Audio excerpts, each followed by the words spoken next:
अस्सलामुअलैकुम friends, hope कि आप सब खैरियत से हैं। और जितने भी मेरे नए यहाँ पर व्यूअर्स हैं उन तमाम को मैं MBA मैथमेटिकल सोसाइटी में खुश आमदीद कहता हूँ। आज आप सबके सामने एक नई वीडियो लेकर आया हूँ जिसमें हम एक्सरसाइज 1.3 क्लास 9th के यूनिट नंबर 1 की एक्सरसाइज 1.3 के क्वेश्चन नंबर 3 को सॉल्व करेंगे। तो आपसे यही रिक्वेस्ट है कि वीडियो को एंड तक ज़रूर देखें। एक्सरसाइज 1.3 के क्वेश्चन नंबर 3 में देखिएगा, आपके पास क्वेश्चन की स्टेटमेंट सामने देखने को मिल रही है कि if A B C and D are matrices, ये आपके पास कुछ गिवन मैट्रिसेस हैं, देन फाइंड। आपको यहाँ पर येलो कलरेशन में 9 क्वेश्चंस दिखाई दे रहे हैं। तो आज हम इन तमाम क्वेश्चंस को सिंप्लीफाई करेंगे और आपने इस वीडियो को एंड तक जरूर देखना है ताकि इसमें जो भी प्रॉब्लम्स हैं वो आपके क्लियर हो सके। आइए चलते हैं क्वेश्चन नंबर 3 के पार्ट 1 को सिंप्लीफाई करते हैं। जी दोस्तों, क्वेश्चन नंबर 1 में आपके पास गिवन है A plus square matrix 1 1 1 1 entries के साथ। अब आपने क्या काम करना है, आंसर में लिखना है गिवन मैट्रिक्स। क्वेश्चन के अंदर जो आपको मैट्रिक्स A गिवन है वो ये लिखा हुआ है कि उसकी एंट्रीज है -1 2 2 1, ठीक है। अब आपने क्या काम करना है, नाउ A प्लस 1 1 1 1 वाला मैट्रिक्स, अब आपने क्या काम करना है, A की जगह पे A का मैट्रिक्स पुट कर देना है और बाकी स्टेटमेंट एज इट इज आ जाएगी। अब ये दो मैट्रिसेस की एडिशन है। दो मैट्रिसेस को ऐड हम तब कर सकते हैं जब इनका ऑर्डर सेम होता है। तो आप जब इसको ऐड करेंगे तो आपके पास एक नया मैट्रिक्स आएगा। कोरस्पॉन्डिंग एंट्रीज को ऐड करने के बाद आपको ये मैट्रिक्स देखने को मिलेगा -1 + 1। उसके बाद फर्स्ट रो का सेकंड एलिमेंट देखेगा 2 + 1, फिर सेकंड रो का फर्स्ट एलिमेंट 2 + 1 और इसी तरह लास्ट वाला जो एलिमेंट है 1 + 1। जब आप इनको ऐड करेंगे 2 + 1 करने से 3 आएगा, 1 + 1 करने से 2 आएगा और ये -1 + 1 करने से 0 आ जाएगा। तो ये जो आपके पास एक नया मैट्रिक्स दिखाई दे रहा है, this is the simplest form of part number 1 और यही इसका आंसर है। आइए चलते हैं पार्ट 2 की तरफ।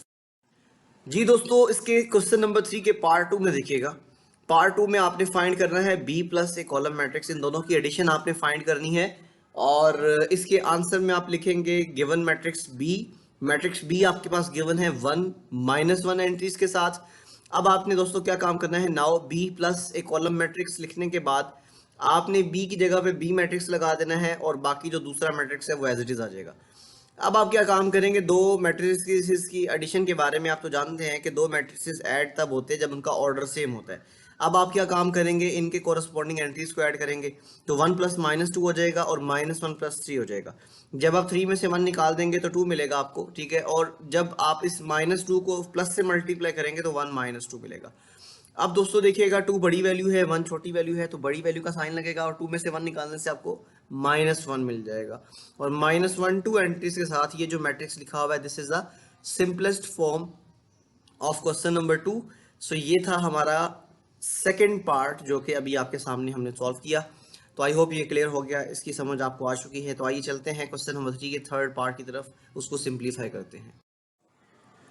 थर्ड पार्ट में आपको यहाँ पर C प्लस एक रो मैट्रिक्स देखने को मिलेगा।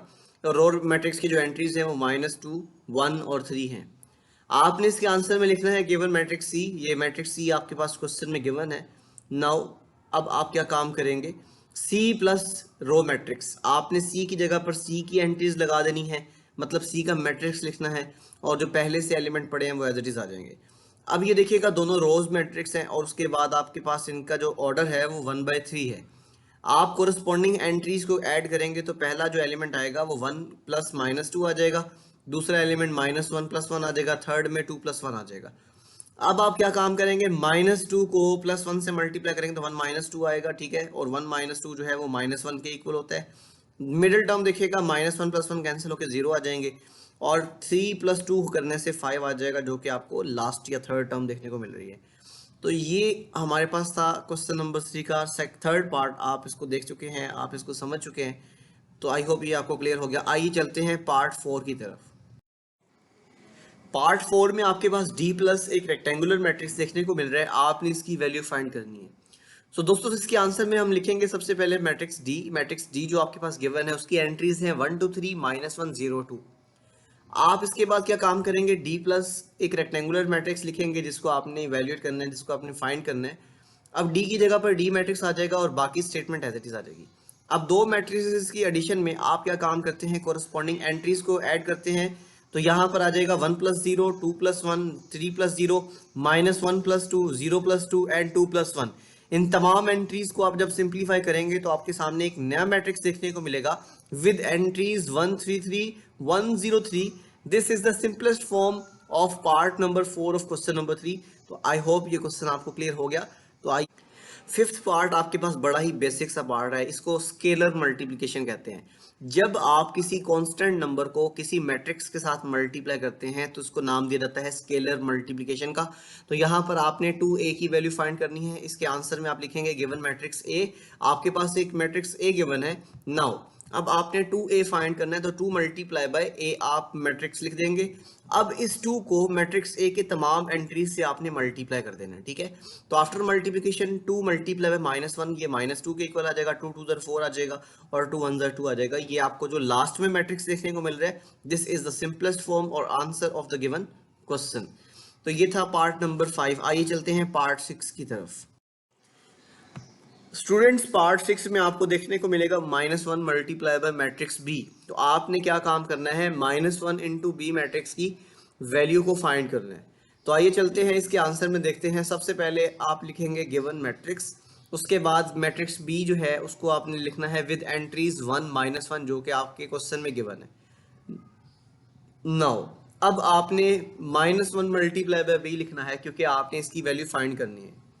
अब ये -1 एज इट इज आ जाएगा और b की जगह पे b का मैट्रिक्स आ जाएगा, ठीक है। आपने क्या काम करना है, यहाँ पर -1 को मैट्रिक्स के अंदर मौजूद तमाम एंट्रीज के साथ मल्टीप्लाई करना है। जब आप इस -1 को 1 से मल्टीप्लाई करेंगे और इस -1 को सेकंड एलिमेंट -1 से मल्टीप्लाई करेंगे तो आपको ये नया मैट्रिक्स कुछ ऐसा देखने को मिलेगा। अब देखिएगा -1 इंटू 1 कितना होता है, -1, और इसी तरह माइनस इंटू माइनस क्या होता है, +1। तो ये आपको जो लास्ट में मैट्रिक्स देखने को मिल रहा है ये -1 इंटू बी का आंसर है। ये क्वेश्चन नंबर 3 के पार्ट 6 का आंसर है। तो आई होप ये क्वेश्चन आपको क्लियर हो चुका है। तो आइए चलते हैं इसके पार्ट 7 की तरफ मूव करते हैं। पार्ट 7 में आपके पास गिवन है -2 मल्टीप्लाई बाय सी। तो आपने क्या काम करना है, यहाँ पर -2 को सी मैट्रिक्स के साथ मल्टीप्लाई करना है। इसके आंसर में आप लिखेंगे गिवन मैट्रिक्स, और मैट्रिक्स आपके पास सी है जो कि एक रो मैट्रिक्स है जिसकी एंट्रीज 1 -1 एंड 2 है। आपने क्या काम करना है, -2 इंटू सी लिख दिया, -2 एज इट इज आ जाएगा और सी की जगह पे उस रो मैट्रिक्स को आपने यहाँ पे लिख देना है। अब इस रो मैट्रिक्स में 3 एंट्रीज हैं तो आपने इस -2 को तीनों के साथ मल्टीप्लाई कर देना है। जब -2 को 1 से मल्टीप्लाई करेंगे तो -2 आएगा, जब -2 को -1 से मल्टीप्लाई करेंगे तो +2 आ जाएगा, एंड लास्ट में जब -2 को 2 से मल्टीप्लाई करेंगे तो -4 आ जाएगा। तो आपको ये एक नया मैट्रिक्स देखने को मिल रहा है with entries -2 2 and -4। This is the simplest form of question number 7 जो आपके पास पार्ट नंबर 7 है। आइए चलते हैं पार्ट 8 की तरफ।